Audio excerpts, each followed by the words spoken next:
Shop Talk. We're looking at a vintage Stihl 090. This is one of the very early models. You can tell by the insignia. It's actually cast into the starter housing.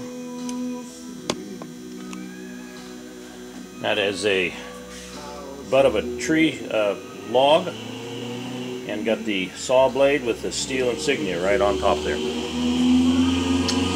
Very powerful saw. This was a barn find, and I'm not cleaning it up or spiffing it. This is just the way it was found. It has 150 psi, 28-inch barn chain. That is a new chain I put on there. That's a 404. Skip sequence. Skip is the spacing between the teeth. You can see the spacing there. That is a roller nose. And we'll take a look at some of the features this saw has.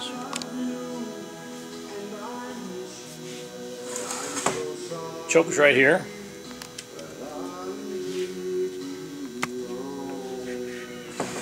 Kill switch is on the opposite side.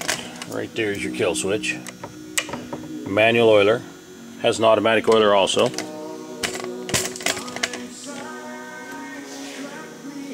Air cleaner's on top, and the fuel reservoir right here.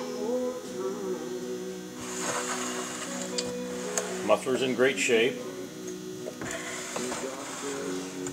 Large falling spike. Got those wrap handlebars. To adjust the tension on the bar, loosen up the two bar nuts.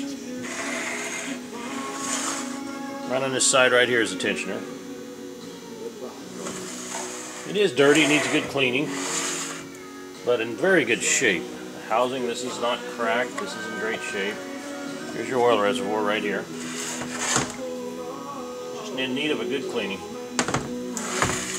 We'll go outside and make a cut with this chainsaw.